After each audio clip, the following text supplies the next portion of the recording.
नमस्कार, मैं हूं आपके साथ अंजलि त्यागी और आप देख रहे हैं शौर्य टाइम्स न्यूज। आइए बढ़ते हैं खबरों की ओर। केंद्रीय मंत्री शिवराज सिंह चौहान का बयान। कल पीएम महाराष्ट्र से किसान सम्मान निधि की राशि डालेंगे। 20,000 करोड़ की राशि डाली जाएगी।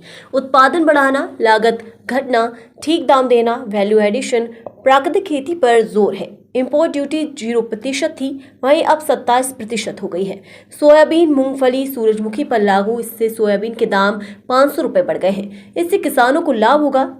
भावांतर योजना का भी राज्य लाभ ले सकते हैं। वही बासमती पर मिनिमम एक्सपोर्ट चार्ज खत्म कर दिया है, इससे बासमती के अच्छे दाम मिलेंगे। खाद्य तेलों में आत्मनिर्भर बनने के लिए खाद्य तिलहन मिशन बनाया गया है। इससे ब्रीड सर्टिफाइड सीड बनकर किसानों को उपलब्ध कराए जाएंगे। किसानों को क्लस्टर में फ्री बीज, ट्रेनिंग, उत्पादन की 100% खरीद की गारंटी देंगे। बीज भंडारण इकाइयां भी बनाई जाएंगी। उन्नत बीज किसानों को ICAR ये बीज बनाएगा, ब्रीडर सीड, उससे सर्टिफाइड सीड, फाउंडेशन सीड, फिर सर्टिफाइड सीड बना के किसानों को फ्री में उपलब्ध कराए जाएंगे। 600 क्लस्टर इसके लिए पूरे देश में बनाए जाएंगे। 347 जिले के 21 राज्यों में, जहां भी ऑयल सीड्स का उत्पादन होता है, उन राज्यों को विशेष रूप से लिया गया है। किसानों को इन क्लस्टर्स में फ्री में बीज, उनको ट्रेनिंग, नई टेक्नोलॉजी कैसे खेती करें जिससे ज़्यादा उत्पादन हो, और वो जो उत्पादित करेंगे उसकी 100% खरीद, मतलब जितना वो उत्पादन करेंगे पूरा खरीदा जाएगा। ऐसी सुविधाएं किसान को इस मिशन के अंतर्गत दी जाएगी। ये हर साल 10 लाख हेक्टर पूरे देश में ये खेती की जाएगी। एक बार 10 लाख जिस हेक्टर में करेंगे, अगली बार फिर दूसरे 10 लाख हेक्टर लेंगे। 7 साल में लगभग 70 लाख हेक्टर एरिया इस योजना के अंतर्गत लिया जाएगा। उन्नत बीजों की कमी पूरा करने के लिए 65 नए बीज केंद्र बनाए जाएंगे। अभी 35 है, तो कुल मिला के 100 हमारे बीज केंद्र बनेंगे। बीजों को सुरक्षित रखने के लिए 50 बीज भंडारण इकाइयां भी बनाई जाएगी।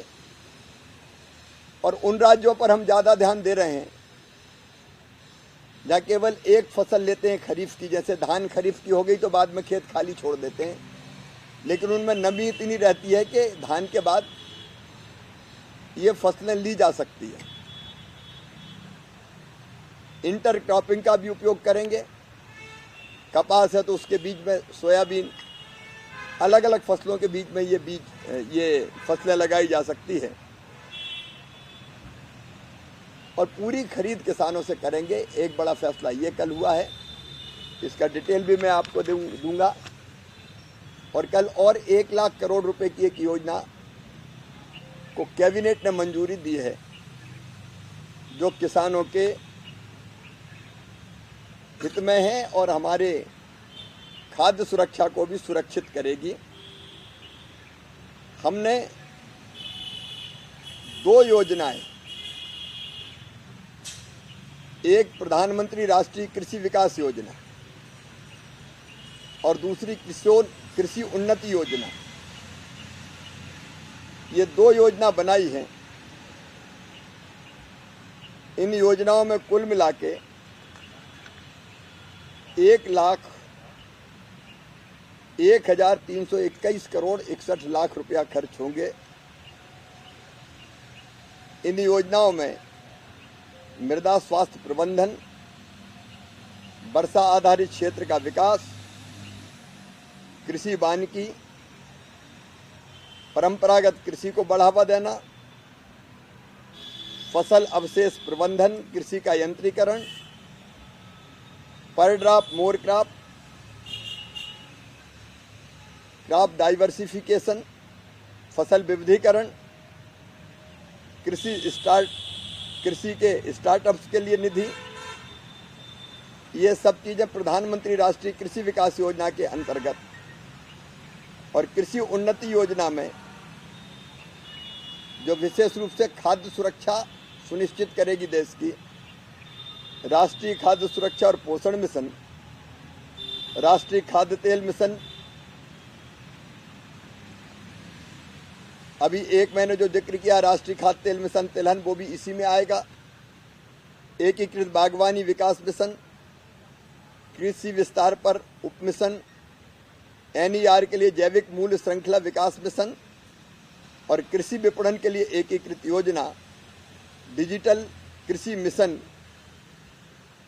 और कृषि जनगणना, अर्थशास्त्र और सांख्यिकी, इस पर एकीकृत योजनाएं बनेंगी। इन योजनाओं को बहुत लचीला रखा गया है। पहले ये होता था कि केंद्र सरकार को योजना बना देती थी और सब राज्यों से कहती थी एक साथ एक जैसी लागू करो, लेकिन जो चीज़ असम में लागू होती है वो गुजरात में लागू नहीं होती। इसलिए राज्यों के ऊपर ये छोड़ा गया है कि वो जिस भी योजना को उपयोगी समझते हो अपने राज्य की आवश्यकता के हिसाब से वो उसको चुन सकते हैं। पहले एक योजना का पैसा दूसरी योजना में खर्च नहीं होता था, अब वो चाहें तो ये मना कर सकते हैं कि ये योजना हमें लागू नहीं करनी, इस योजना का पैसा हम केवल इस योजना में लगाएंगे। तो उनको ये स्वतंत्रता है कि जो चीज़ उनके लिए उपयोगी होगी, जो योजना, वो उसमें ज़्यादा पैसा लगा सकेंगे और स्वीकृति भी इन सब चीज़ों की एक साथ हो जाएगी। नहीं, हर एक योजना के लिए अलग अलग जाना पड़ता था। इसके कारण दोनों काम होंगे, एक उत्पादन बढ़ेगा, किसानों की आय बढ़ेगी, दूसरे हमारी खाद्य सुरक्षा को हम सुनिश्चित करने का काम करेंगे। क्योंकि कल ही ये फैसला कैबिनेट ने किया तो मुझे लगा कि विस्तार से, बहुत विस्तार में तो मैं नहीं गया, लेकिन कम से कम किसानों तक ये बात पहुँचे कि ये योजनाएं हमारे लिए लागू की गई है। पिछले 120 दिनों में लगातार किसानों के हित में कई बड़े फैसले लिए गए हैं और आगे भी लगातार ये फैसले जारी रहेंगे। फिलहाल खबरों में बस इतना ही। बने रहिए शौर्य टाइम्स न्यूज के साथ। नमस्कार।